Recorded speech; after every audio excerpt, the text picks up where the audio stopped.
नमस्कार।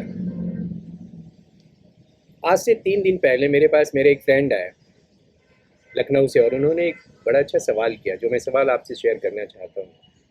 उन्होंने ये कहा कि क्या किसी केस में अगर कि कोई विल है किसी के फ़ेवर में और प्लेंटिफ ने मुकदमा किया हुआ है किसी प्रॉपर्टी को लेकर और उसकी डेथ हो जाती है, तो विल की बेसिस पर क्या उस व्यक्ति को सोल प्लेंटिफ या एकमात्र वादी के रूप में प्रतिस्थापित किया जा सकता है, सब्स्टिट्यूट किया जा सकता है या नहीं?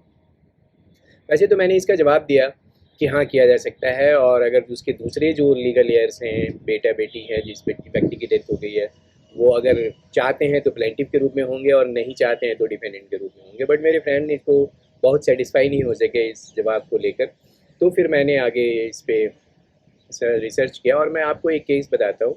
उस केस को समझ के फिर उस पर हम आगे बढ़ते हैं।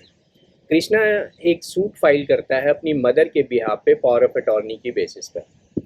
बाद में उसकी ये सूट होता है एक प्रॉपर्टी को रिलेटेड सूट, को डिक्लेरेशन होता है, पार्टी पोजेशन होता है, तो और परमानेंट इंजंक्शन होता है।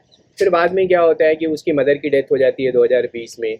उसके पहले 2016 में जिस प्रॉपर्टी को लेकर सूट फाइल हुई थी, उस प्रॉपर्टी का को दे दिया जाता है कृष्णा के फेवर में एक बिल करके। तो कृष्णा फिर एक एप्लीकेशन मूव करता है उस सूट में कि उसको सोल प्लेंटिफ के रूप में सब्स्टिट्यूट किया जाए उसके मदर की जगह पे। अब ट्रायल कोर्ट उसके एप्लीकेशन को डिसमिस कर देती है। वो ये कहती है कि बिल में जो और भी लीगल एयर्स का जिक्र है, तो बगैर उनको रिकॉर्ड पे लाए हुए उसको सोल प्लेंटिफ के रूप में सब्स्टिट्यूट नहीं किया जा सकता है। तो फिर बाद में वो हाई कोर्ट जाता है। हाई कोर्ट भी यही कहती है कि भाई, चूँकि और भी जो लीगल एयर्स हैं ऑन रिकॉर्ड आ गए हैं कि वो लीगल एयर्स उनके हैं, तो बेटर ये है कि भाई उन सबको लाया जाए, तभी मुकदमा आगे बढ़ेगा। और वो अपील को डिसमिस कर देती है हाई कोर्ट भी। मैटर पहुंचता है सुप्रीम कोर्ट। सुप्रीम कोर्ट के में क्या हुआ, इसको डिस्कस करने के पहले मैं आपको ये बताऊं कि आप देख रहे हैं हमारा channel, YouTube channel legal outlook by Dilip Singh. हमने बिल से रिलेटेड, बिल के अलग अलग आयाम से रिलेटेड बहुत सारे वीडियोस बनाए हैं, ऑलमोस्ट 34-35 वीडियोस बनाए हैं, और लोगों ने उसको बहुत अप्रिशिएट किया है, मेरे व्यूवर्स ने।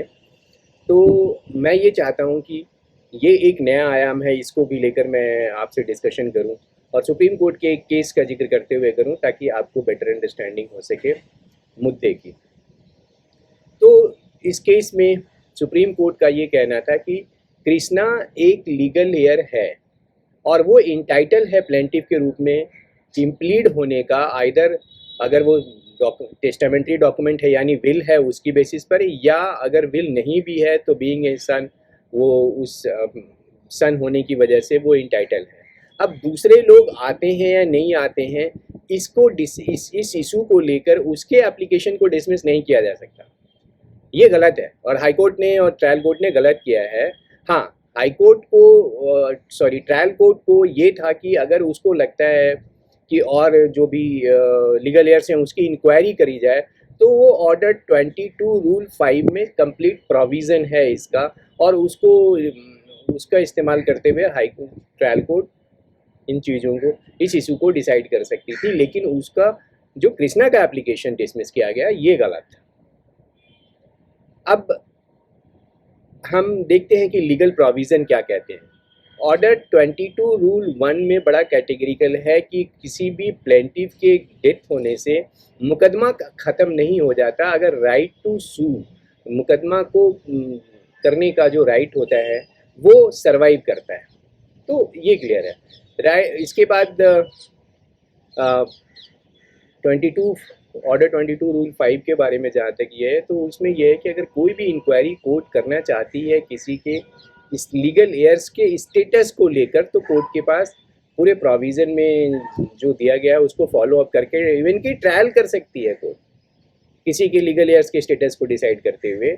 और सुप्रीम कोर्ट ने बड़ा कैटेगरिकली हेल्ड किया कि कृष्णा का सोल प्लेंटिफ के रूप में जो एप्लीकेशन मूव किया था सब्स्टिट्यूट होने का, वो सही था, उसको रिस्टोर कर दिया। और जो दूसरे राइट थे, दूसरे पार्टी का जो ये क्लेम था कि और भी लीगल है, उसको एजिटेट करने का जो राइट था वो उसको बोला कि आप ट्रायल कोर्ट के सामने जाके एजिटेट कीजिए।